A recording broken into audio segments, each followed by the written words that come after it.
Coming into the season, some people thought the NFC East was the best division in football, and it still might be, but only one team in the division is above 500, and that's the New York Giants. We're going to break down how that division fared on Sunday in our Snap Judgments. I'm joined by senior editor and NFC East expert here, Eric Edholm. Eric, let's start with the big game, which was Giants-Cowboys. We thought this game was over at halftime. Excuse me, before halftime, when the Giants jumped out to that huge lead, Rome with turnovers problems, and then the Cowboys offense just looked great in the second half. The Giants hang on for the 5-point victory. Yeah, really a tale of three games. It was a 23-0 Giants lead, and like you said, it looked like they had come in and stormed the castle. Then it was a 24-0 run by the Cowboys as they fought back and actually took the lead there. It was really a split personality thing with Tony Romo. He looked absolutely awful in throwing 3 interceptions, and from that point until about the early fourth quarter, he was unstoppable. He was dialed in, he was making great throws. And then at the end, the late game execution. Just not a good situational football team, this Cowboys team. It's been amazing how many consistent errors they've made in this department this season, and they couldn't pull it out again. The Giants, they hold on at the end. They'll talk about their 3rd and 1. They don't run the ball, and then 4th and 1 throws the interception. Yeah. His Hail Mary attempt goes out of the end zone. Nobody even has a chance of it.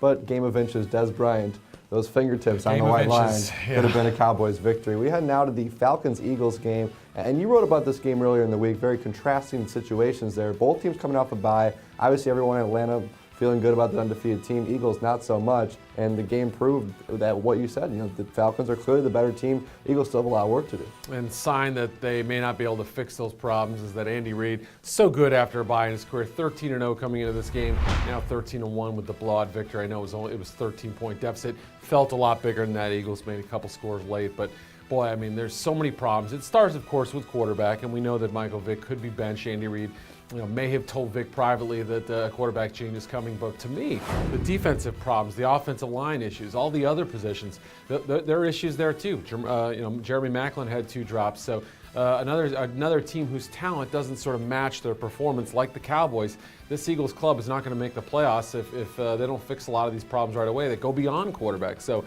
even if there is a switch, I think they've got other issues to address. And obviously Michael Vick has been one of the problems this season with his turnovers and just not making the big plays we're used to the past 2 seasons. But can Nick Foles really be the answer for this team? It depends on the offensive line. I was told privately that the coaches didn't want to put him behind this group. They were feared of him getting knocked around. That's what happened his senior year at Arizona. Put up good stats, but didn't play very consistently at times. So that was the thing that they worried about this season. And Vic really wasn't the issue Sunday. I mean, he was just getting hit so many times. He had 0 turnovers in the game, but they can't continue to play this way and live so dangerously. The last NFC East team, the Washington Redskins, they looked pretty good last week, falling short, and then they get pretty much hammered by the Steelers 27-12. The Steelers defense really bottled up RG3 in that Redskins offense. So you can see, Washington's obviously going to have some growing pains. Those rookies have been so great, but when they face a good defense, they're going to need to find other ways to get around it. Yeah, but I still put this one on the defense, though. The inability to stop the Steelers' run game, straight ahead power plays, basic stuff. I mean, London Fletcher gained it out by playing. We didn't know if he would go with that hamstring.